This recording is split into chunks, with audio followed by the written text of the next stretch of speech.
Bonjour Benjamin, Salut, comment ça va? va bien toi? Ça va bien? Excellent. Bon, ben écoute, cette semaine, parle-moi donc de quoi tu voulais nous parler. Ça fait longtemps que je pensais à ça, puis que tu sais, c'est une cinéaste que j'aime beaucoup, Sofia Coppola. Ah ok, je pensais Micheline dans le tout. Je pense que j'ai jamais vu de film de Michel Anto. Ah non? T'as pas vu c'était quoi son film là, qui se passait dans un couvent là, avec des sœurs là? Non, je sais pas, mais je l'ai pas vu. D'accord. Dommage, dommage. Sisters Nuns, non, Sisters Act, là, c'est ça que tu parles? Non, Ouais, exact. ok. Non, mais Sofia Coppola, puisque ben moi je trouve que c'est une cinéaste intéressante aujourd'hui. Je trouve qu'elle fait des films. Tous ces films se ressemblent quand même un peu. Je trouve qu'ils ont des thèmes semblables, puis au final, ça revient à peu près à la même chose tout le temps, mais ils sont toujours bons. Je trouve qu'il n'y a pas un faux pas. Je trouve que tous ces films sont bons. À part le dernier, je ne l'ai pas vu, je sais pas, mais on y reviendra. Ouais, ouais, ben il vient tout juste de sortir sur Amazon, c'est ça? Ouais. Non, sur Ouais. Apple, On the Ok, Rocks. ah, pas. Ouais, ouais. Fait que c'est ça que je voulais jaser aujourd'hui. Sofia Coppola. Toi, t'aimes-tu bien ça, Sofia Coppola? Ouais, ben tu sais, c'est pas. Oui. Non. J'aime bien ces films en général. Je sais pas si on. c'est- Ça l'a vraiment fait de chef-d'œuvre, là, mais elle fait des bons films. Ouais, c'est ça. Ben, tu sais, tous ces films sont pas mal égaux, tu sais. Ils sont tous comme. Sont bons. Moi, genre, ouais, je trouve qu'il y en a des meilleurs que d'autres, là, mais on en discutera. Ouais.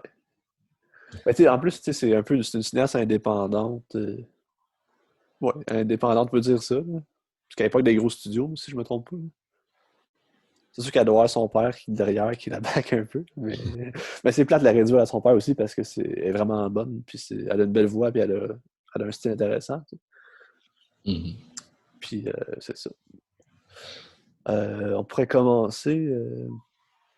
Je peux expliquer c'est quoi qu'est-ce qui regroupe à peu près un film de Sophie Coppola avant de se lancer, mettons dans chaque film un peu qu'est-ce qu'elle a fait, là. Puis qu'est-ce qu'on en pense.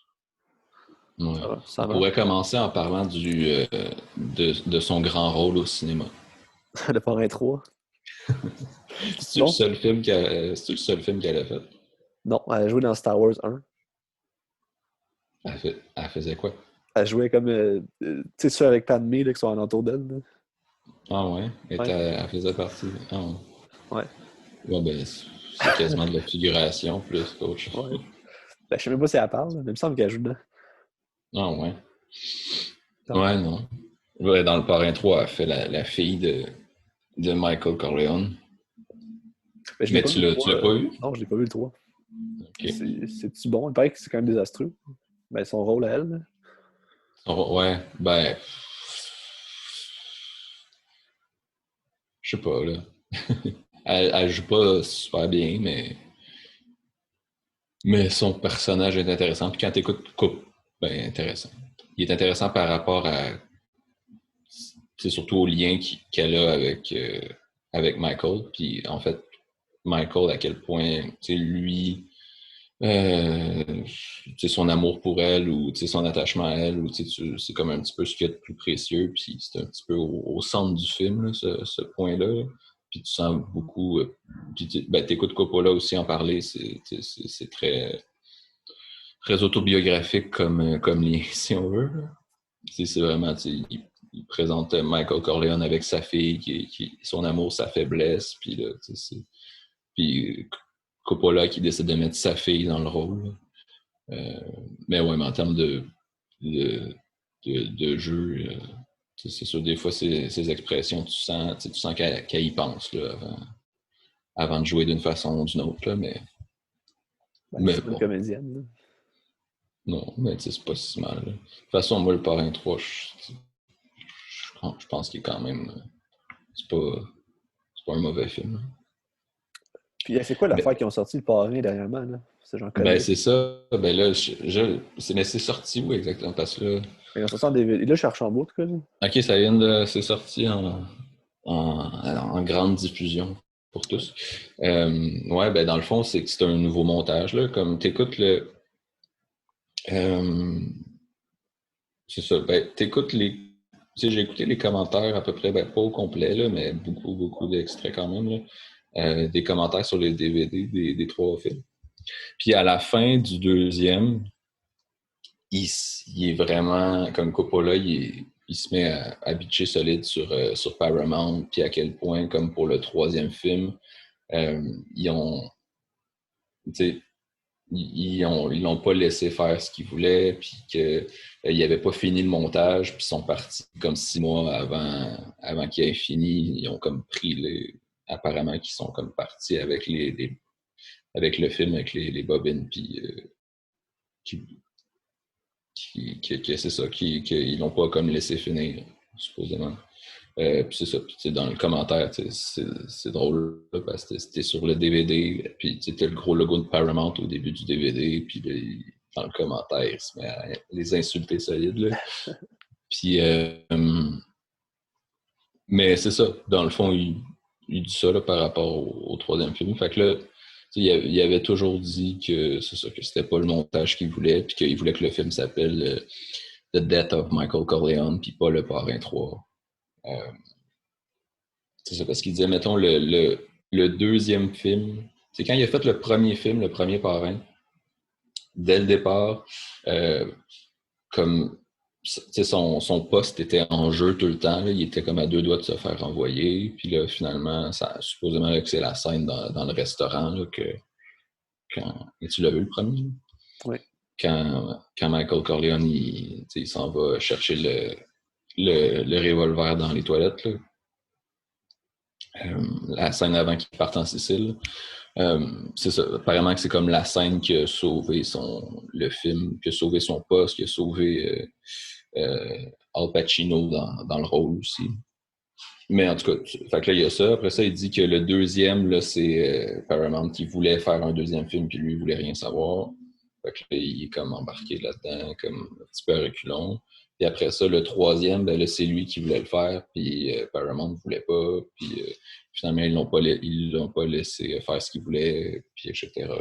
Puis il a toujours dit qu'il aurait voulu faire un autre après, un quatrième, puis que c'est ça. La production ne voulait pas, là, en fait. Puis là, Mario Puzo est mort. Fait que là, il dit que là, c'est plus possible parce que c'est un projet tout le temps entre lui et Mario Puzo. En gros. Puis c'est ça. Puis là, mais il disait tout le temps que le troisième, c'est ça, c'était supposé s'appeler The Death of Michael Corleone, puis pas le parrain, pas The Godfather Part 3. Puis, C'est ça qui vient de puis sortir là, dans le fond. puis là, c'est ça. Puis là, apparemment que là, il a fait supposément le montage qu'il voulait. OK. Que là, ça vient de sortir. Puis, ce serait intéressant à voir. Là. Je sais pas à quel point c'est différent du film tel qu'on l'a toujours connu, mais c'est intéressant. Intéressant. Voilà. Voilà. Je pensais pas qu'on parlerait du parrain. Ben, c'est correct, c'est l'héritage. Parce que justement, tu sais, le fait que ce soit une Coppola, ça l'a grandi dans ce milieu-là, puis ça transparaît dans ses films aussi. Là. C'est bourgeois, puis c'est le monde des acteurs, c'est le monde du cinéma. C'est que tu revois, surtout, mettons, dans Somewhere, que c'est ça, c'est les coulisses du cinéma. C'est comme la vie d'un acteur qui n'a pas le goût d'être là, mais on y reviendra à Somewhere tantôt. C'est le seul que j'ai pas vu. Là, fait. C'était bon, Somewhere. Je pourrais pas dire grand-chose. Non, mais je te dirai c'est quoi à peu près, puis tu vas aimer ça, je pense. Ben, ça ressemble beaucoup à Lost in Translation, quasiment. C'est très, très, très semblable. En tout cas, ouais. Tu sais, un film de Sofia Coppola, chaque film, ça parle un peu de... Ben, tu sais, je disais la castration. Je sais pas si c'est le bon mot, la castration, tu sais. Mais la castration dans le sens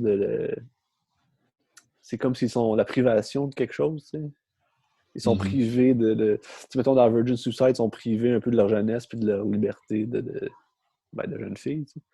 Dans dans Lost in Translation, il est privé de sa vie par un pays qu'il ne connaît pas, puis il est privé comme de sa...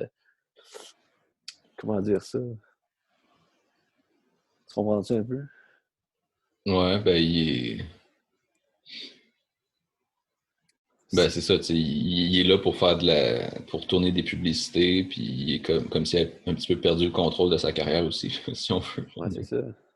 Puis dans Marie-Antoinette, je pense que c'est le meilleur exemple aussi. Elle est privée de sa vie parce qu'elle est comme subi un destin qu'elle n'a pas choisi, puis que je suis là, puis c'est comme ça me tente pas d'être là, puis comme qu'est-ce que je fais.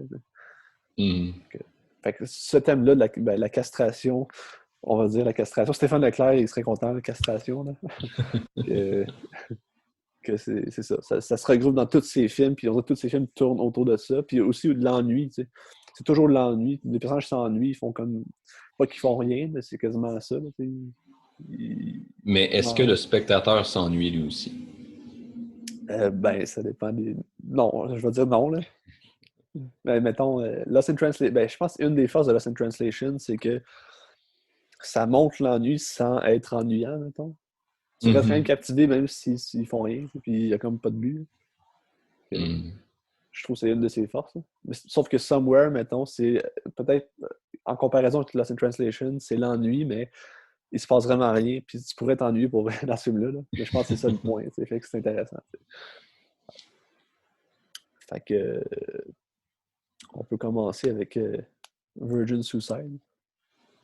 Tu as regardé hier? Ouais. Ben, je l'avais déjà vu. Ouais. Ben, c'est toujours le fun de le re-regarder parce que c'est excellent. C'est vraiment bon. Ouais. C'est en 99, son premier film. Que c'est dans le fond une famille avec des parents comme religieux qui sont contraignants, mettons, puis qui les empêchent de vivre leur vie de jeune fille, puis sont comme pris dans leur maison, confinés dans leur maison, puis ils peuvent rien faire, tu sais. Ouais. En 99, là. Pas en 2020. Mais c'est ça, mais justement, mais le confinement, je me souvenais pas de ça, mais le confinement total arrive juste à la fin du film. Là. Ouais. Les parents sont quand même stricts, mais il y a des. Ben, à un moment donné, ils organisent un party, puis à un moment donné, ils les laissent aller au bal, puis il y a comme. Ils sortent un peu, puis ils vont à l'école, puis tout, là, mais ils ont des parents stricts là, avec tout ça, avec des couvre-feux, puis tout ça. Couvre-feu 2021. Mais non, c'est ça. Puis à la fin, mais c'est vraiment vers la fin là, du film que là, c'est comme, ben, il se passe quelque chose, puis là, c'est comme confinement strict, mais c'est vraiment dans la dernière demi-heure, je sais pas trop. Que là, ils vont même plus à l'école, puis ils peuvent plus sortir pour les protéger des dangers de l'extérieur. Les jeunes hommes, la société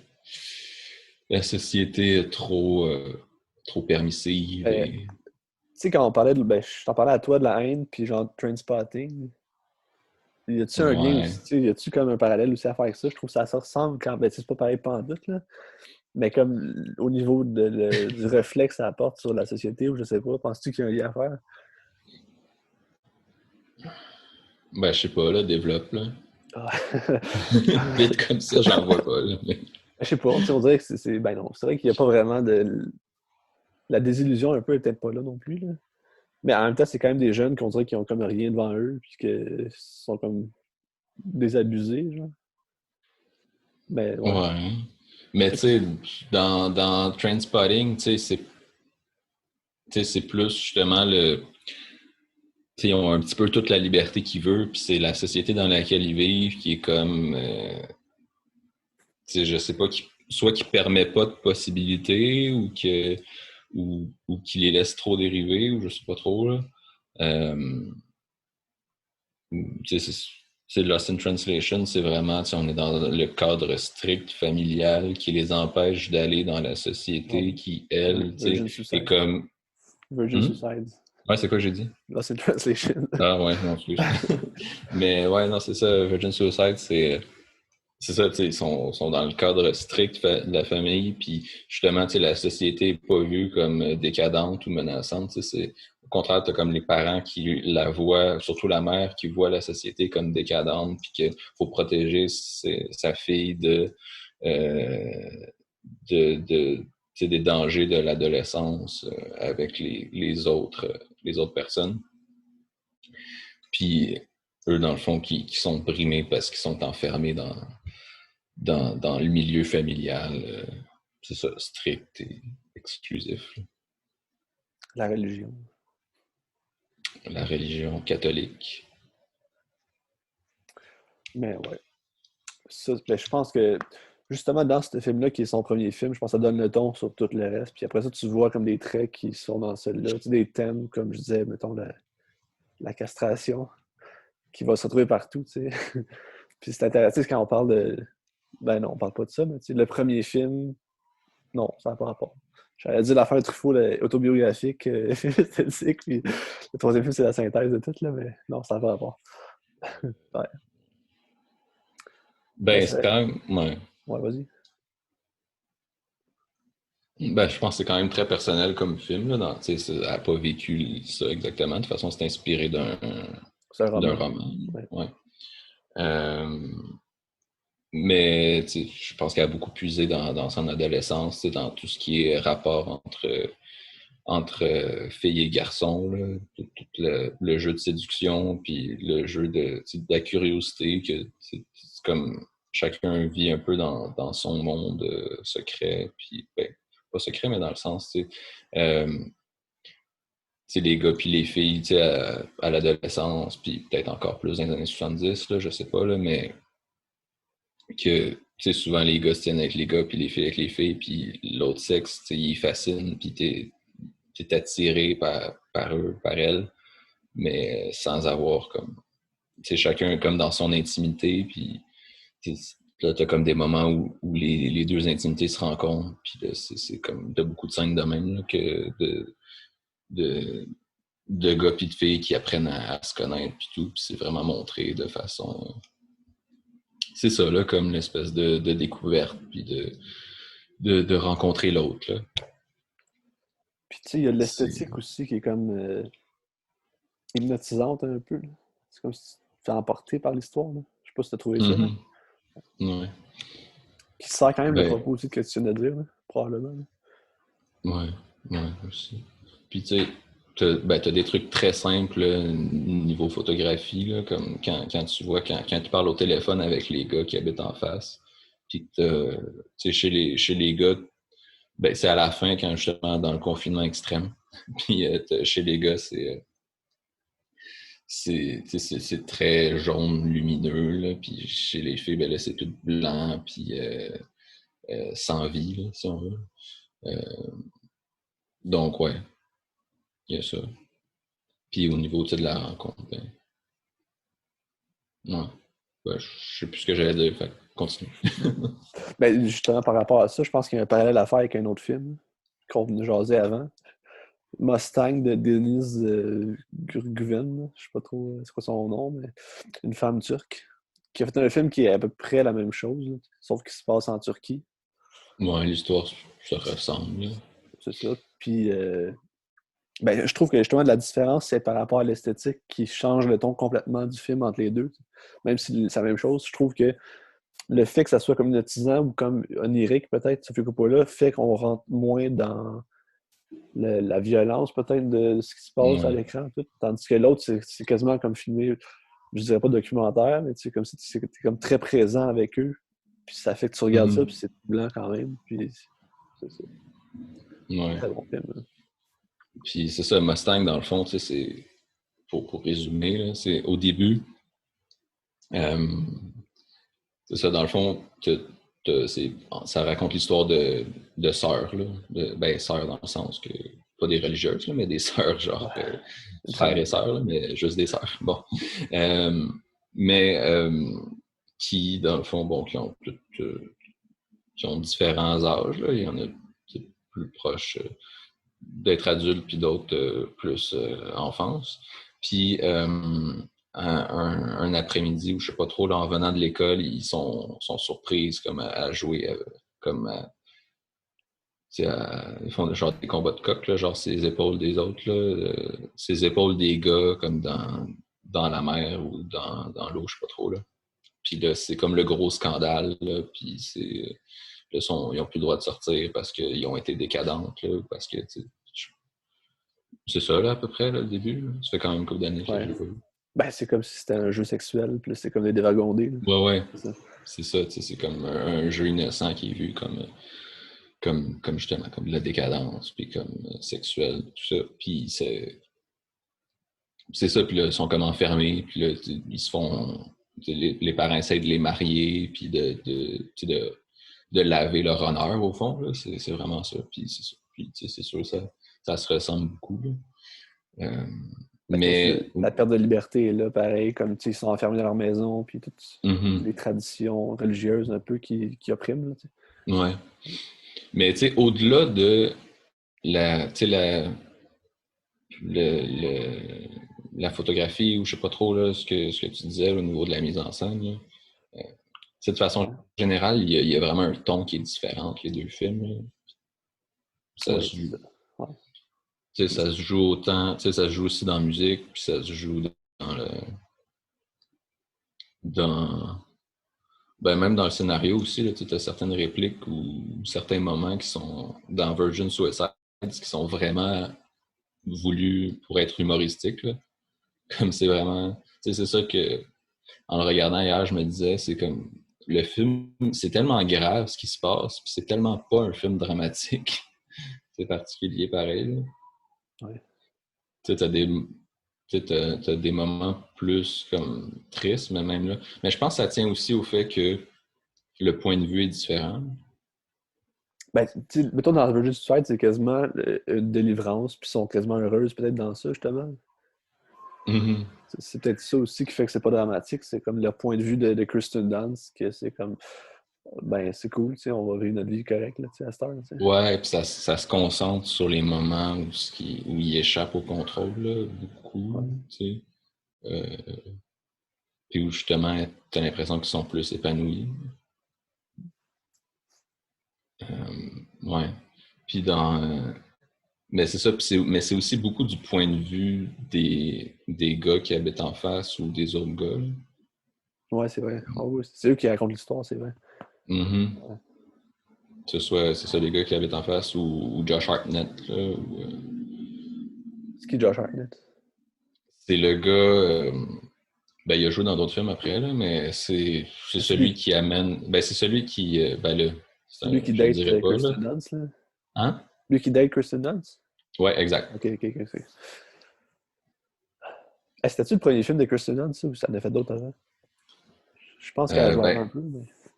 Ouais, non, elle a joué, avant. Mais elle avait, c'est ça, son personnage a 14 ans, mais elle avait 17 ans là, dans le film. Okay. Je sais qu'elle avait joué avant dans Little Women de 94. Elle faisait Amy. Ah, elle faisait Florence Pugh. Ouais. Mais jeune, parce que je pense que c'était deux actrices différentes pour jeune et vieille. Okay. Vieille, entre guillemets. Mais ouais. Et c'est Winona Ryder, elle faisait Joe. Ah oui. Puis Claire Danes, Beth. Puis l'autre, Emma Watson, je la connais pas, je sais pas c'est qui. Je sais pas. Mais justement, ce film-là a créé aussi une réunion avec Sofia Coppola pour le reste de ses films. C'est comme son actrice fétiche, c'est Kirsten Dunst qui va revenir je sais pas, 4 fois. 4 ou 5 fois. Me semble. 3. Je sais pas. Là. En tout cas. Ah non, je sais pas, mais elle revient souvent, puis c'est comme. Je pense que c'est des bonnes amies aussi. Là. Mm-hmm. Ouais. Mm-hmm.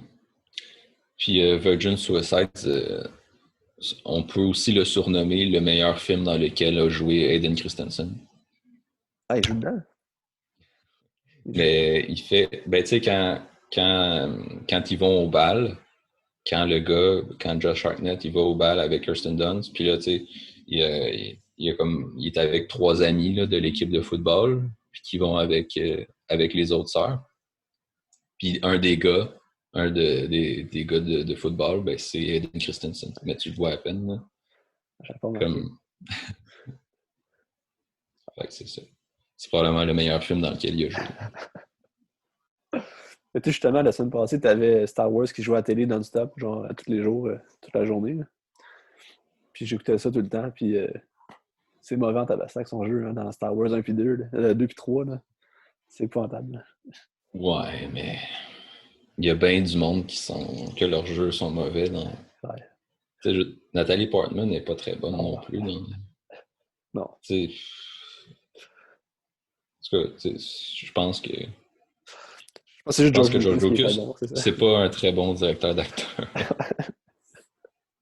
Mais tu sais, aussi, c'est quoi son nom, là, ben, celui qui fait Anakin dans l'épisode 1. Là.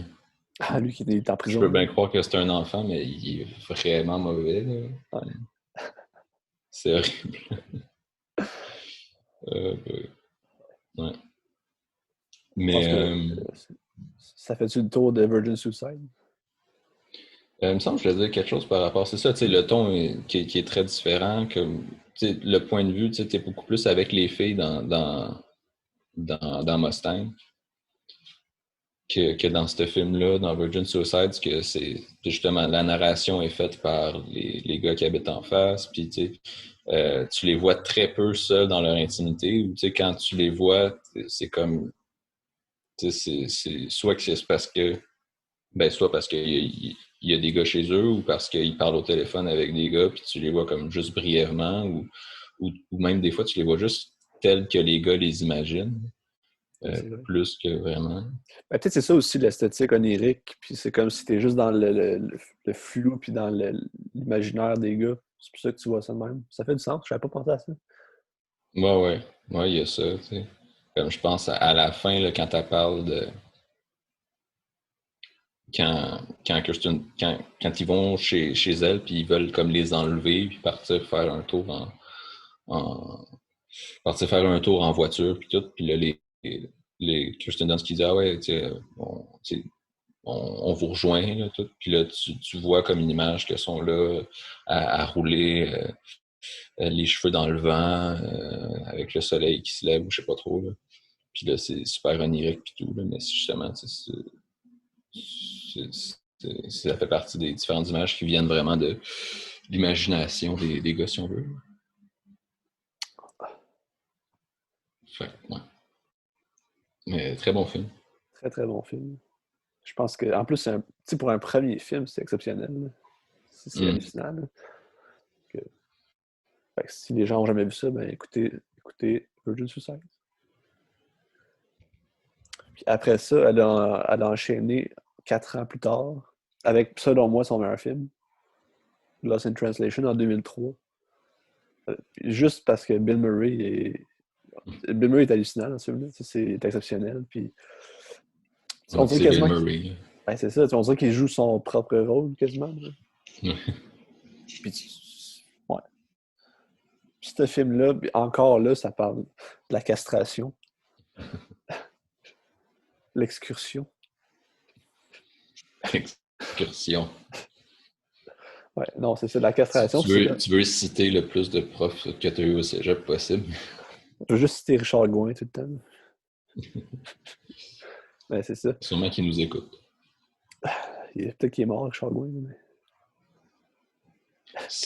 Si Richard Gouin n'est pas mort, qu'il se manifeste dans les commentaires. Ouais. Ben, tu sais, ce film-là, c'est un acteur, Bill Murray, qui est au Japon, qui tourne des pubs, puis il est comme malheureux dans sa carrière. On dirait que, genre, je sais pas, c'est des films qui marchent pas, ou je sais pas. Il se voit à la télé des fois. Puis c'est quoi, c'est-tu le film avec l'éléphant qui se voit à la télé un moment donné? Là? Je me souviens plus du titre, je l'ai vu en cassette, je pense, chez lui. Avec l'éléphant. La pochette, c'est genre Bill Murray avec un gros éléphant. Je sais Attends, je vais essayer de trouver le titre. Là. J'ai ça chez nous. Mais ça va être dans les pauses qui étaient comme. Qui faisaient des films de merde. Là.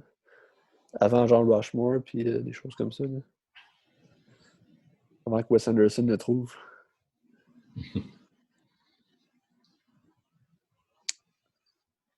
Quand il jouait dans Space Jam. Ah, c'est vrai, il joue dans Space Jam. Là.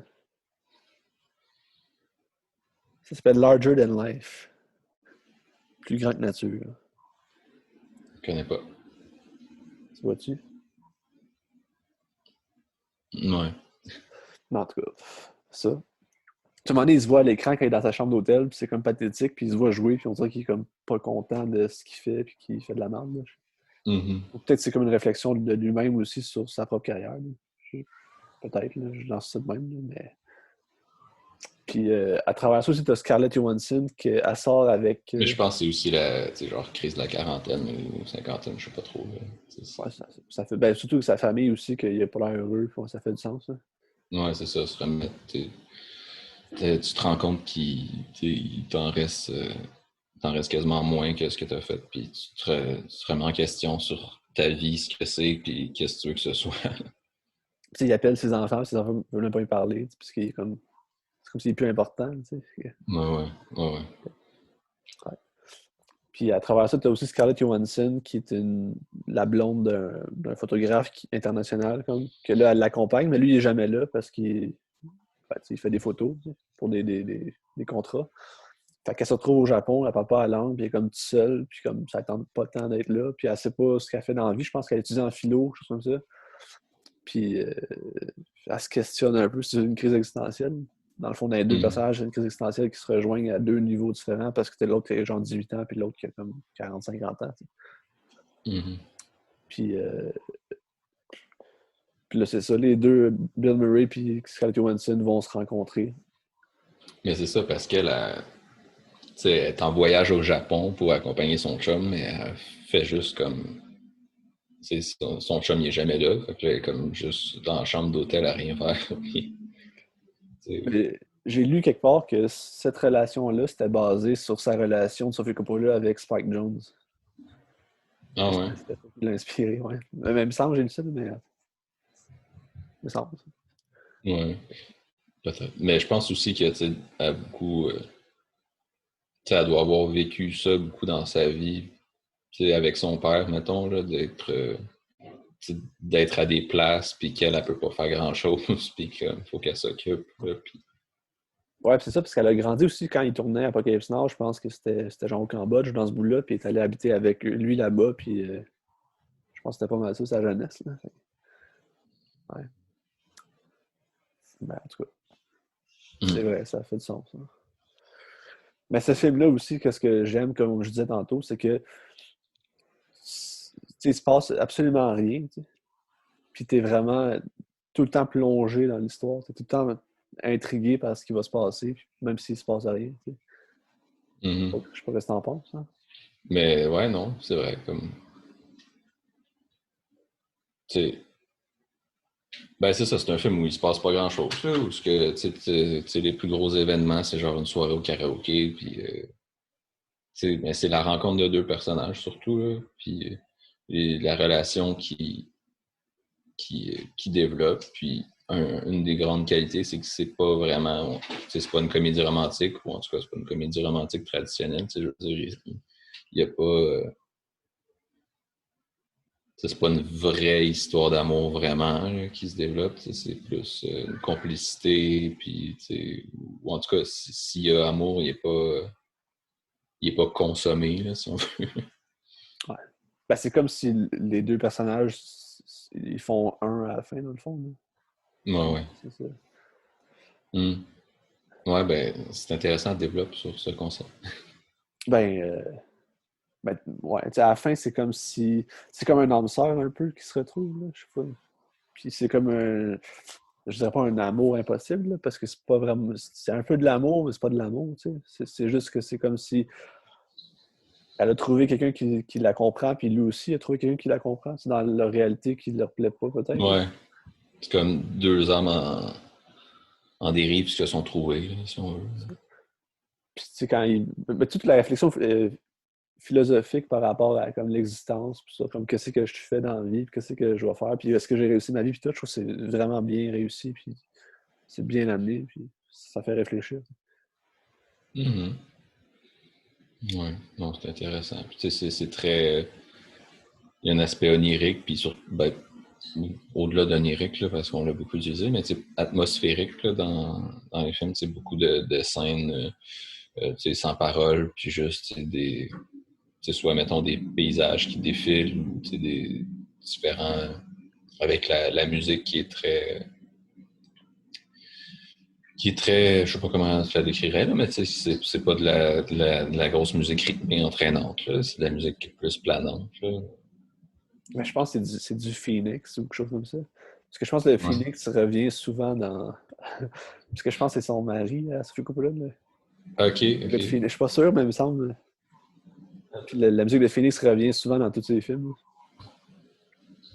Que... Je pense que mon chat, il fait des conneries encore.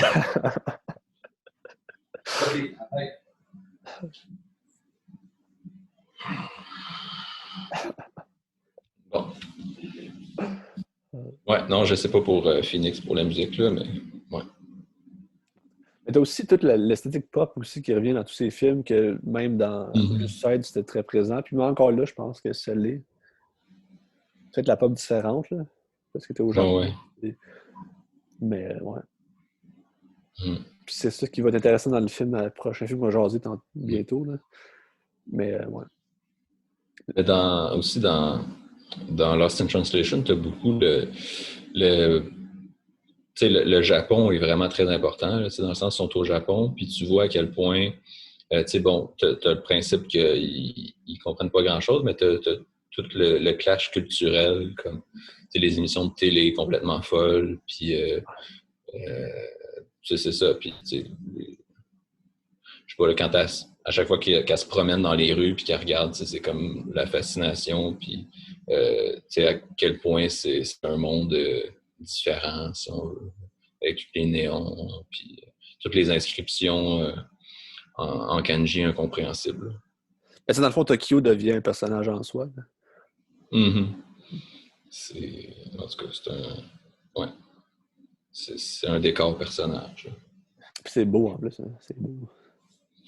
Ouais, ouais, ouais. Puis d'ailleurs, un excellent film que je conseille à tous, c'est Nadia Butterfly, Qui se passe au qui Japon. est un film québécois de cette année, sélectionné à Cannes, de Pascal Plante, qui se passe au Japon durant les Jeux olympiques de Tokyo de 2020, qui n'ont pas eu lieu pour l'instant encore, mais qui se passe comme si ça avait eu lieu. Puis c'est ça, puis t'as des thèmes semblables, là, dans le sens que c'est une nageuse qui veut... une nageuse olympique qui a décidé que c'était ses derniers Jeux, puis que là, tu sais, est un peu en remise en question sur soi-même, justement. Puis là, il y a bout vers la fin elle erre plus dans Tokyo, puis il y a justement un bout où elle rentre dans une salle d'arcade, puis tu sais, la scène est pareille comme dans Lost in Translation. Pas pareil, là, mais dans le sens que tu sens l'inspiration, là, puis avec un petit peu le même genre de musique. Là. Donc, voilà. Mais Lost in Translation, de toute façon, c'est pas la première fois que tu vois des références ou une inspiration dans d'autres films. C'est quand même un film qui a marqué, je pense. Ah oui, c'est sûr. Hein. C'est sûr, sûr, sûr. Tu sais, Mm. j'écoutais l'autre jour, Sarah préfère la course, puis tu vois des scènes que c'est comme c'est la même chose, puis la façon que l'histoire est construite, c'est à peu près la même chose aussi, puis c'est les mêmes questionnements philosophiques, puis c'est le même ennui aussi que tu retrouves. Là. Mm-hmm. Mais tu sais, je pensais à ça dans The Butterfly, tu sais, les chances qu'il n'y ait pas de jeu cet été encore sont là. Ça veut dire que le seul endroit qui aurait eu les Jeux olympiques du Japon en 2020, ça serait dans The Butterfly. Fait que le film pourrait devenir une espèce de film culte comme à l'international pour tout le monde. Là. Ça serait hot, là. Ça serait malade. Ouais. Tu viens de trouver un premier point positif en faveur de l'abolition des Jeux de Tokyo. Ouais. Mais tu sais, c'est comme les expos en 94 qui étaient supposés gagner, puis des balles de la Série mondiale. Tu sais, le père à mon ami, il y a une balle de la Série mondiale de 94. Des expos, mais vu qu'il y a eu le lockout, ça n'a jamais eu lieu. Fait que c'est comme une affaire de collection, tu sais. Ouais. S'il n'y avait pas eu de lockout cette année-là, là, peut-être que les expos seraient encore là aujourd'hui. Peut-être. Peut-être. On ne saura jamais. On dérive, là, mais Sofia Coppola. Ouais. Bon, ça fait-tu le tour de Lost in Translation? Je pense que oui. OK. Ensuite, son troisième film en 2006. C'est quoi? Il faut que je réponde, c'est Somewhere. Non. 2006? Ah, excuse. Somewhere, c'est quelle année? 2008? 2009? 2009, je pense. Ouais, je pense que c'est 2009. Ouais, j'ai une anecdote par rapport à ça, mais ouais. 2009, je pense. Une anecdote par rapport à l'année 2009. C'est Ah, intéressant. par rapport à Somewhere. Par rapport à Non, l'année c'est aussi. Marie-Antoinette en 2006. Marie-Antoinette. T'avais-tu aimé, toi, Marie-Antoinette? Non. T'avais pas aimé? Ben, pas tant que ça, là. Moi, première fois que je l'ai vu, j'étais laissé sur ma faim un peu. Parce que je trouve que c'est comme du vide. C'est du vide, là. Tu sais, il se passe absolument rien. T'es juste là, Ouais. puis t'attends, puis c'est un peu long, ça. La deuxième fois que je l'ai revu, tu sais, en sachant à quoi s'attendre, puis je sais pas, on dirait que j'étais plus intéressé par l'écouter, puis j'ai vraiment, vraiment adoré ça. Je te mets Ouais. quasiment mon deuxième Ben, film depuis. oh. Ben, ouais, non, sûrement qu'à le revoir, tu sais, savoir un petit peu qu'il se passe rien, tu sais, tu peux te concentrer plus sur certains aspects, tu sais, que ce soit de la mise en scène ou certains détails. Ce que j'ai aimé aussi, c'est l'aspect pop qu'elle a amené dans une époque moderne comme ça, avec la musique d'aujourd'hui, puis comme une esthétique pop art un peu, là, Ouais. très colorée, puis tout. Ça, j'ai aimé ça dans ce film-là. Ben, tu sais, les gens, ils savent c'est quoi. Marie-Antoinette, dans le fond, c'est la vie de Marie-Antoinette qui a été, de sa jeunesse, elle a été comme mariée au roi de France ou au prince de France, Louis genre, XVI. Louis XVI. Puis là, ben, elle est morte pendant la Révolution. C'est ça. Mais ce que j'ai aimé aussi, c'est que ça focus uniquement sur Marie-Antoinette puis sur comme sa vie plate un peu, là, qu'elle a jamais désirée, tu sais, la castration de, de sa vie, qu'elle aurait pu avoir dans le fond. Tu sais, c'était comme une aristocrate autrichienne qui là, est juste là, puis elle est dans le vide avec des gens qu'elle connaît pas, que, dans un monde qu'elle parle pas la langue, puis qu'elle n'avait pas le goût d'être là. Puis si ça avait été plus, mettons, focusé sur mettons, l'aspect révolution, puis tout l'aspect social, politique qui se passe en France à la fin des années 1700, ça aurait été complètement autre chose aussi. Là. Puis ce que j'ai aimé, Ouais. c'est qu'il ne parle pas de ça, il ne l'approche pas vraiment. Tu sais. Non, c'est ça, c'est vraiment. Ben, c'est sûr, c'est particulier, là. Ça fait pas. Ça fait très. Ça fait très conservateur, je sais pas trop comment le dire, là, tu fais un film sur la Révolution française, puis tu te concentres sur Marie-Antoinette, là, puis tu la prends en pitié. Là. Ouais, la bourgeoisie. Mais en même temps, ça marche un peu aussi que sa vie, ben, sûrement une vie glamour aussi, ça fait Coppola, tu sais, Ben j'imagine. oui, c'est ça. Tu sens vraiment qu'elle s'identifie à ce personnage-là, qui est comme né dans un milieu très aisé, puis euh, mais qui n'a pas vraiment de contrôle qui n'avait pas vraiment de contrôle sur ce milieu-là ou sur sa destinée, ou comme qui est juste né là, puis qui a juste euh, qui a vécu avec ça, là, qui n'avait pas le choix d'en faire partie. Puis Kirsten Dunst aussi est fantastique, j'adore. Mm-hmm. Mais Mais ouais, vas-y. non, vas-y. Ben, moi, je t'invite à le réécouter une deuxième fois parce que je pense que tu vas mieux apprécier ta deuxième fois. Mm. Mais je me souviens que quand je l'avais regardé, comme tu sais, le film est pas, tu sais, cherche pas à être véridique historiquement ou tu sais, je veux dire, tu sais, il y a beaucoup d'anachronismes volontaires aussi, puis Je pense que c'est plus de capter le mood un peu de l'ennui, là, le mood de tout ça. Tu sais. mhm. Ouais, c'est ça. Mais tu sais, il y avait aussi comme dans le making of, Sofia Coppola elle disait que elle disait que c'est ça, l'histoire a été injuste envers Marie-Antoinette, que on en parle souvent comme c'est ça, là, que, qui était qu'elle méprisait le peuple, qu'elle n'en avait rien à foutre de ses problèmes puis tout, mais dans le fond, elle savait pas tout, blablabla. Puis une grosse défense, tu as l'impression que ton film se place comme en espèce de défense de Marie-Antoinette, mais comme je comprends pas comment tu veux défendre quelqu'un historiquement avec un film qui cherche pas à être exact historiquement. Là. C'est particulier comme. comme Ouais. idée rhétorique. Là. Mais, mais c'est ça, tu concentres, c'est plus un film qui montre justement une espèce de destin, comme on disait, là, de s'ennuyer, puis essayer de s'occuper dans un monde que tu n'as pas choisi, puis que tu te rends même pas compte que l'opulence, dans, que tu essaies de créer autour de toi pour avoir plus de plaisir, puis pour comme plus te sortir de ton ennui là, dans cette petite société-là, ben ça fait du mal comme à d'autres personnes que de toute façon tu vois pas, puis tu sais à peine qu'ils existent. Mais ouais, y a-tu cet aspect-là, tu penses, qu'elle a voulu. Elle veut-tu défendre pour vrai, ça? Marie-Antoinette? Genre, ou Ben, le quand but, tu c'était écoutes juste de Sofia montrer. Coppola, quand tu l'écoutes parler, oui. Ah ouais, ok. Comme, Ok, c'est bizarre, là, mais. mais, Ok, d'abord. hmm. Mais tu sais, mais il faut avouer que Marie-Antoinette, c'est un petit peu comme. Tu sais, déjà à l'époque, c'était beaucoup. C'était un petit peu un bouc émissaire, là, comme chez le peuple. Puis bon, par après, dans l'historiographie plus traditionnelle française, héritée de la Révolution, là, Marie-Antoinette est un petit peu un bouc émissaire des excès de la royauté, puis de l'aristocratie, puis comme l'espèce de personnage justement là, qui était déconnecté, puis qui vivait dans l'opulence, puis que c'est comme. Alors que cette femme-là avait pas grand pouvoir sur grand-chose. Là. Fait que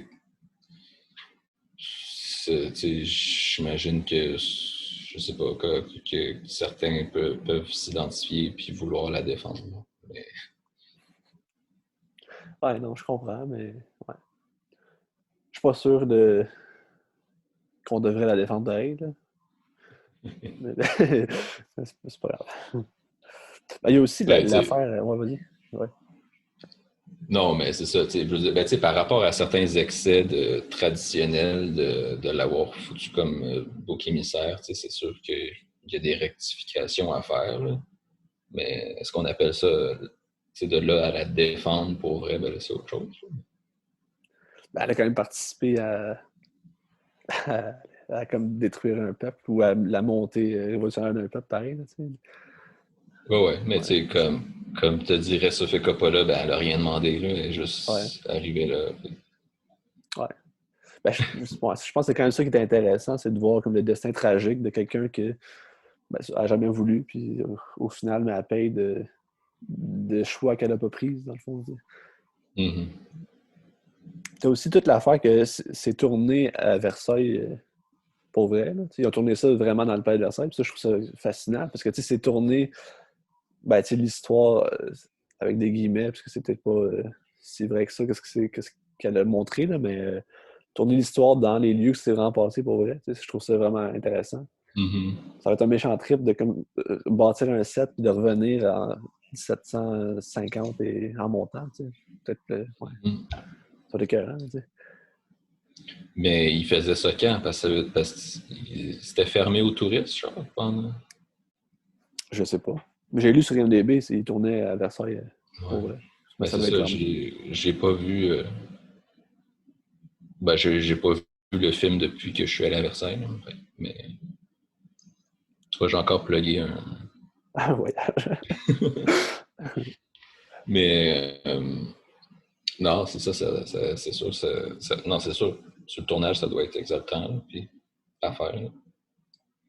Ben, pour l'esthétique, je trouve que c'est intéressant. Puis c'est un bon film. Il n'y a pas de Mm. mauvais film de Sofia Coppola. Peut-être son téléfilm, je ne l'ai pas vu. Là. A Very Merry Christmas. Je ne l'ai pas vu. Ouais. Enfin, Netflix. Là.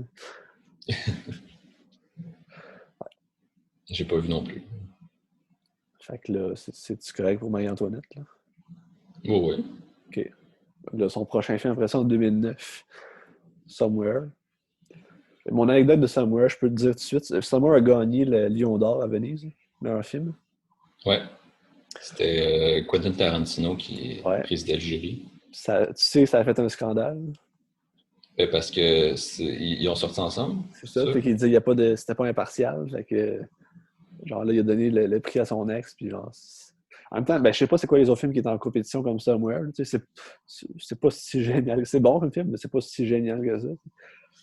Peut-être qu'il n'y C'est avait pas de compétition. quand même une belle relation entre ex, là. Je veux dire, moi, je m'imagine pas donner un prix à mon ex, là. Ouais. Ben, Ben, ouais. continue. Ben, c'est ça. Je sais pas c'est quoi les autres films qui étaient en compétition en 2009, mais il me semble que... Je sais pas si on a raison de chialer. C'est ça, petite anecdote, là. Je sais pas. Mais Somewhere, toi, tu me disais c'est le seul film que tu n'as pas vu d'elle, à part, mettons, le dernier. Là. Ben, ça, dans le fond, c'est l'histoire de un comédien, Johnny Marco, le personnage, qu'il vit sa vie plate de comédien. Il est castré de sa liberté. De la façon que il peut pas avoir une vie normale parce qu'il y a toujours il est reconnu, puis il fait des gros films, puis il est comme la célébrité, puis ça l'empêche d'être une personne en soi. Là, il est comme le reflet de ces films d'action, en fait, là, puis il est juste reconnu pour ça. Puis il est blasé de ça, puis les seuls moments qu'il retrouve un peu une vraie existence ou comme le sens de qui c'est quand sa fille vient le visiter. Une jeune Elle Fanning, là, elle était jeune. Puis elle était vraiment bonne en plus dans le film. Là.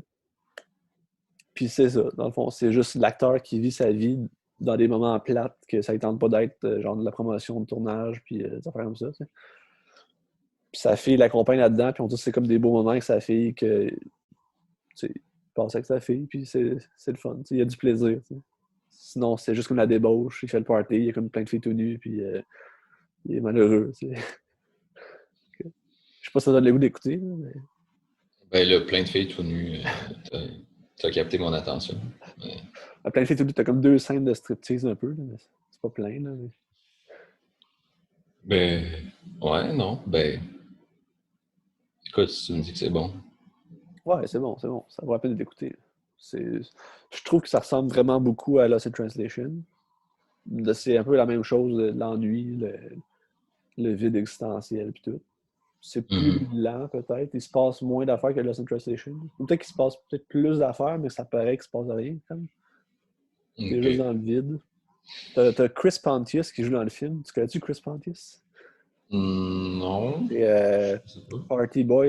Party Man dans Jackass, là. Lui qui fait il danse en D-string. J'ai rien vu de Jackass. Puis il joue dans le film, puis je pense que c'est scènes, c'est pas mal juste de l'impro, puis il est quand même vraiment bon. Fait que ça, c'est hot. Puis c'est ça. Je te conseille, celui-là, Somewhere, c'était bon. C'est peut-être son moins bon, à mon avis. Ah ouais? OK. Même s'il n'y a pas vraiment de moins bon. Je trouve qu'ils sont tous pas mal égales. Mhm. Tout à la dire de Big Girl, là, mais j'imagine. Ouais, bah, je n'ai pas Ouais. été grand fan de Big Wheel, lui, c'est ça. De Big Witch, je sais pas on dit ça, là, mais. Ouais, ok. Ben, c'est pas mal ça. Mhm. Pour ça, Somewhere. Ça ressemble à Lost in Translation. J'ai rien Bon, d'autre à ajouter. Là. intéressant. Sinon, après ça, elle a 3 autres films. Un que j'ai pas vu, mais The Bling Ring en 2013. Ça, t'as aimé ça? Ouais, non. Moi Oui, aussi, ben, j'ai tu sais, aimé c'est un petit film sympathique, si on veut, là. Tu sais, c'est particulier. Pour moi, c'est un espèce de, tu sais, ça suit vraiment le modèle des films de Scorsese, de genre, de Goodfellas, mettons, là. Je trouve que ça ressemble beaucoup, là. Même si c'est différent dans le sens que c'est pas des mafieux, là. C'est juste des voleurs des de voleurs célébrité. de célébrités, c'est ça. C'est des jeunes qui débarquent dans les grosses cabanes de célébrités pour aller voler des trucs, là. Mais tu sais, c'est des personnages qui sont extrêmement fascinés par la célébrité puis par ces gens-là, puis que c'est ça qui les incite à aller voler là. C'est pas juste d'avoir des trucs, là. C'est vraiment, c'est aïe, je suis allé voler chez telle personne, ou genre aïe, genre je me prends en photo chez telle personne avec ses vêtements, c'est épique. C'est ça leur idée. Puis c'est basé sur une histoire vraie, il me semble. Oui. Sur un fait divers, là, sur des jeunes, justement, qui. Ben, c'est ça, tout le propos qui est assez appuyé là, sur le rapport à la célébrité. Hein. Puis, Ben, tu venant sais, de Sofia.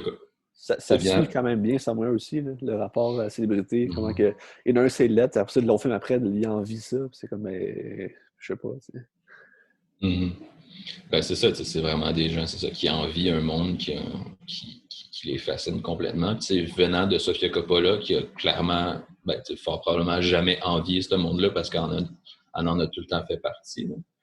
C'est dans le sens qu'elle est née dans une famille riche et célèbre. Puis, Puis, tu sais, je vais revenir avec ma castration, là. C'est un peu la castration d'une vie normale par les idéaux un peu stupides que les personnages ont aussi, là, mm-hmm. c'est comme l'idéal qu'ils veulent atteindre, mais c'est ça qui leur empêche d'être vraiment quelqu'un pour vrai, là. Il fait juste Mm-hmm. aspirer à être quelqu'un qui ne seront jamais, là, probablement. Mm-hmm. Puis, encore une fois, quand on voit le point de vue de Sofia Coppola, quand on parlait aussi de Marie-Antoinette, là, c'est que tu vois, tu as un gros propos sur ces gens-là complètement fascinés par l'existence des gens riches et célèbres avec leur grosse maison, puis d'être célèbres, puis de posséder beaucoup de biens, tout ça.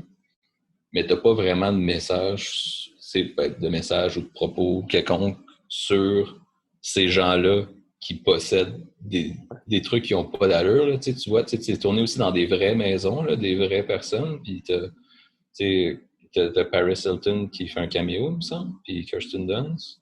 Ou bien ils Ben, ont tourné chez Paris Hilton. Puis... ben, c'est ça, Paris Hilton, elle joue dedans. Ouais. Puis là, je pense qu'il la voit au bar. Puis là, ils sont comme, hey, on va voler chez eux, puisqu'on sait qu'elle n'est pas là. T'sais. Mais ils vont Mm-hmm. vraiment chez Paris Hilton, pour tourner chez Paris Hilton ou voler chez eux. Ouais, ouais, c'est ça. Mais tu sais, c'est tellement des maisons qui n'ont pas d'allure que comment quelqu'un peut vraiment habiter là, comme ça n'a juste aucun sens, mais le film ne remet pas ça en question ou quoi que ce soit. Là. C'est plus par rapport aux prolétaires, bon, prolétaires qui viennent de familles aisées quand même de banlieue, mettons, là, mais qui aspirent justement à cette richesse-là. Là. Ouais, ouais c'est vrai, c'est vrai. Peut-être en même temps, c'est un peu Ben, la je sais normalité pas. pour elle, parce qu'elle a pas connu l'autre chose. Bah ouais, non, c'est ça, mais je dis pas que c'est. Ouais. Je dis pas que c'est mal. Là. C'est juste Mais tu sais, un Kirsten point de vue Dunst assez aussi, péché. elle est dans le film aussi, Kirsten Dunst. Là. Ouais. Ben, c'est Puis, un caméo plus que. c'est ça. Mais elle était pas supposée être là. C'est juste qu'à un moment donné, elle était sur le set. Puis, elle a dit, hey, Vitan, va faire la scène, puis il va jouer. Dans le scénario, elle était pas là. Là fait que, vu que c'était des amis, elle venait visiter. Ça donnait ça. C'est un beau clin d'œil à toute sa filmographie au complet. Là. Mais pourquoi je parlais de. Tu sais, tantôt, j'ai parlé de Goodfellas, là, puis de films de Scorsese, Casino, tout ça. Là. Mais c'est que tu vois vraiment comme l'espèce d'ascension dans le crime, puis à quel point comme ça. Tu sais, tout va de mieux en mieux pour eux, puis comme ils tombent dans l'opulence, puis tout ça. Là. Puis après ça, t'as la chute, là, spoil, là, mais bon, assez prévisible. Ouais, c'est Mais ça. ben, de toute façon, c'est un fait divers. Là, je veux dire, si on sait leur histoire, c'est parce qu'ils se sont fait arrêter. Là. Ben, je pense que c'est Mais, inévitable aussi. Là. ouais. Ben, je sais pas, là, mais. Ouais. Ben, qu'est-ce que tu veux dire? Inévitable dans la vie ou inévitable d'un point de vue dramatique? Ben, les deux, là. Je sais pas. Non. Mais, mais ouais, non, c'est ça. Je trouve vraiment que ça suit un petit peu ce genre de schéma-là. Ben, c'est le rise and fall. Là, Ouais. C'est une expression qui existe, ça? ouais. OK. Genre Barry Lyndon. Ouais. Mais je sais que. Ouais. Je sais que je l'avais déjà utilisé comme de façon personnelle sans savoir si ça existait pour vrai. Non, je pense que ça existe. C'est ça. Mais tu sais, tu parlais d'esthétique pop tantôt, là, ça c'est rempli, là. Ouais. Comme. Ben, peut-être moins dans Big Al, mais dans tous ses films, c'est que ça, là, tout le temps. Mm-hmm. Tu as des scènes qui m'ont fait penser. T'as-tu vu finalement Laurence Anyways? Oui. Ouais. Mais c'est ça, tu as le même genre de scène, là, très grosse musique avec flash de caméra, puis les pauses. Je sais pas si tu comprends. Là. Ouais. Ça fait longtemps que j'ai Les deux films, ça fait longtemps que je les ai pas vus. Mais il y a comme une espèce d'esprit là, très pop, très milieu de la mode aussi, peut-être. Euh, Quand tu vois Emma Watson danser, là, c'est ça que tu parles, là? Ben, j'imagine, là, mais... ben, je me souviens pas vraiment, là, mais tout, ou juste quand ils se prennent en photo avec tous les vêtements, puis les sacs à main de luxe avec la grosse musique en arrière, là. À moins que ça existe juste dans mon imagination, là, Non, que non, ces scènes-là. Mais, ça ok, fait du sens, ouais. c'est bon. Mais ouais. Ben, Emma Watson, tu parlais du meme, là. Ouais. Mais c'est dans Ouais. le film, là, c'est ça. Ouais, ben c'est ça. Si vous avez vu le meme de Emma Watson qui danse, qui se déhanche de façon sexy, ça vient de ce film-là. Pas de Harry Potter 2. Deux, s'il vous plaît. Un peu de retenue dans les commentaires. Ça fait-tu le tour de Bling Ring, là? Euh, oui, ben, je pense. Puis là, un dernier film de Big Al, 2016. Big 2016. Wild? Big Will, Big Al. Les Je sais Proies. pas. Les proies. Moi, Ouais. j'avais beaucoup aimé. Toi, t'avais moins aimé. Ben, j'avais, je sais pas, là, j'avais trouvé ça un petit peu insignifiant, en gros. Ah, ouais, ouais. Mais je peux comprendre. Ben, ça reste quand même dans la thématique de tous ces autres films où c'est des gens qui sont comme privés de leur liberté ou de leur vie normale par une situation qui, là, c'est la guerre de sécession, tu sais. Dans le fond, Mhm. c'est des jeunes filles qui sont dans je sais pas si c'est une école, c'est comment t'appelles ça? Genre d'école, là, de jeunes filles. Ouais.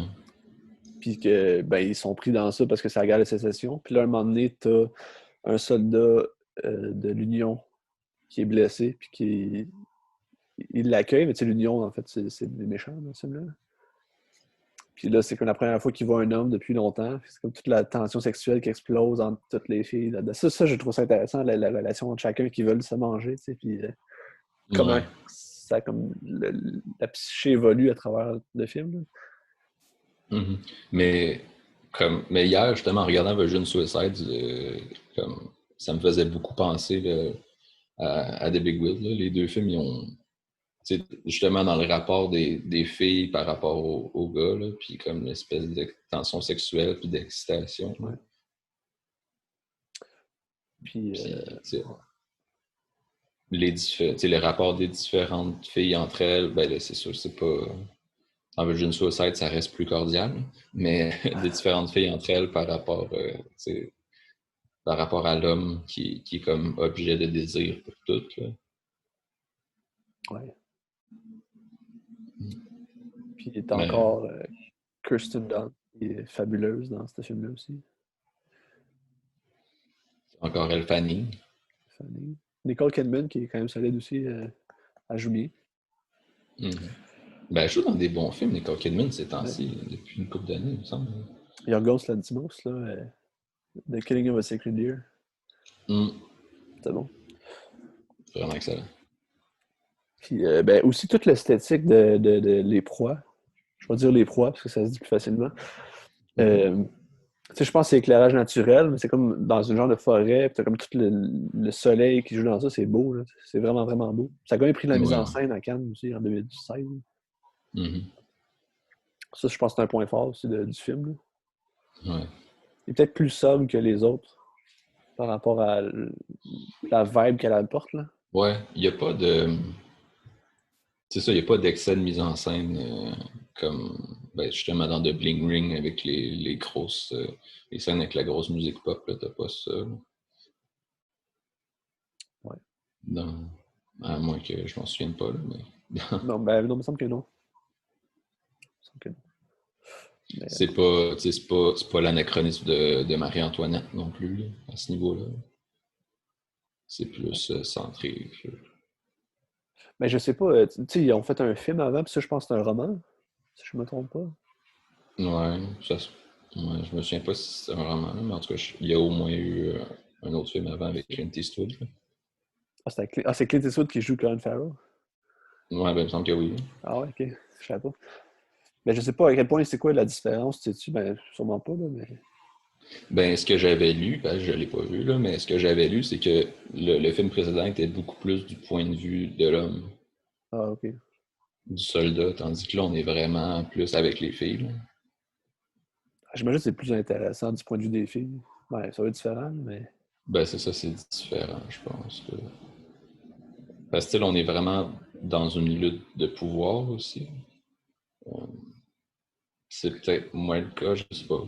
Ben, c'est vrai Je que sais pas. si tu vois d'un point de vue de l'homme, t'as peut-être pas toute la notion de comme toutes les filles qui se mangent entre eux, tu sais. Puis que. Ben, c'est ça, tu sais, c'est Ouais. vraiment ça le film là, de Sofia Coppola. Là, tu sais, c'est vraiment tu sais, chaque personnage féminin tu sais, a son objectif puis est différent. Puis tu sais, justement, sont en conflit dans le sens là, euh, Ouais. entre elles, là, tandis que si t'es juste. Tu sais, ça même si une pluralité de points de vue. Tandis que si t'es juste sur l'homme, ben là, j'imagine que t'as juste son point de vue. Je comprends.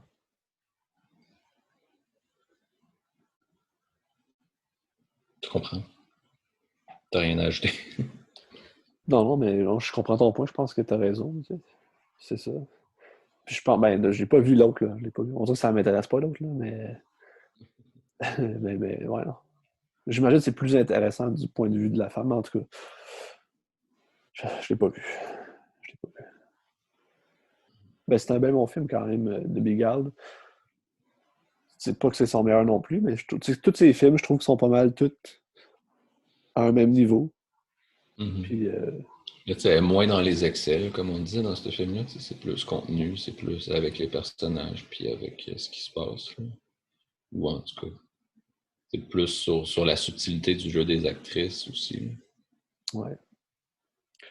Mais t'as plus d'acteurs, me semble, tu sais, t'as plus de personnages que dans les autres films avant, me semble. Souvent, tu sais, mettons, Ben, bon, non, c'est vrai que dans Versus Fight, t'en as quand même plusieurs. Parce que, mettons, Lost in Translation, c'est comme deux personnages, puis ça tourne autour de deux, mais. mhm. Ouais. Non, non, il y a quand même. Ouais. Ouais, mais c'est vrai, peut-être que les personnages sont plus exploités dans ce film-là. Tu sais, dans Virgin Suicide, tu as des sœurs que tu vois presque jamais, puis tu sais rien d'eux autres, en fait. Là. Ouais. C'est vrai. Tu sais, t'as la plus jeune que tu vois juste au début, puis t'as Kirsten Dunst, mais tu sais, les trois autres, C'est comme des fantômes. t'es, ouais, ils n'ont pas vraiment de personnalité tant définie. Tu sais. C'est vrai.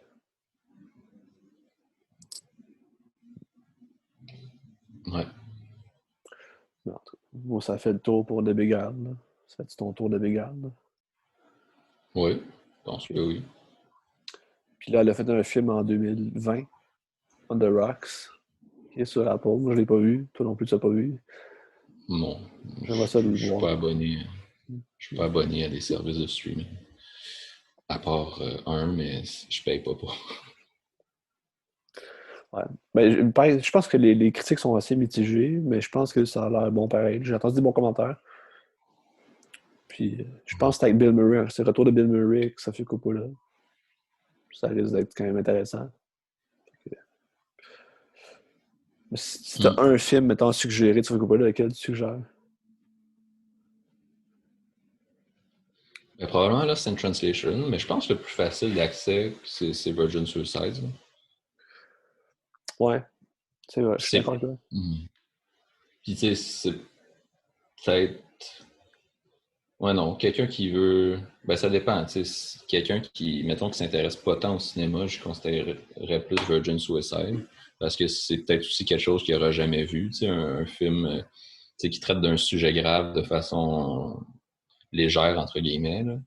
Euh, puis avec, c'est ça, avec toutes sortes tu sais, avec tu sais, de la musique joyeuse, avec du heart en, en musique sur un film qui parle de suicide et tout ça.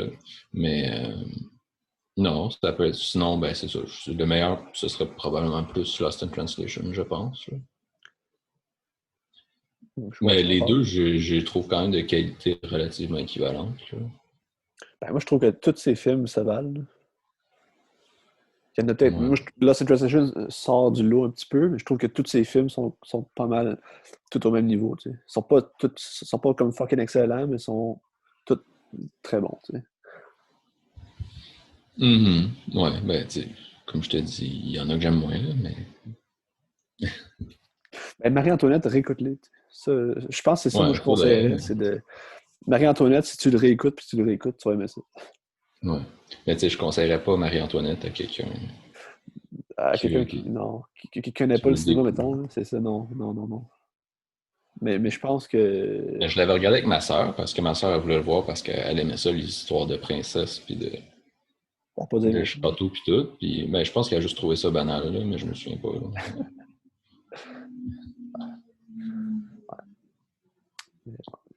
Mais ouais. C'est pas mal ça. As-tu une conclusion à faire? Sophie Coppola est hot. Fait des bons films. Euh, je trouve que c'est une voix importante. Tu sais, C'est la cousine de Nicolas Cage. c'est la cousine de Nicolas Cage puis de Jason Schwartzman. C'est la sœur de Roman Coppola qui produit les films je pense qu'il scénarise des fois avec Wes Anderson puis il produit ses films.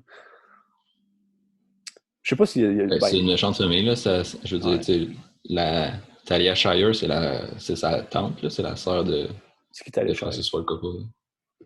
C'est Adrienne! Ah ouais, c'est Adrien.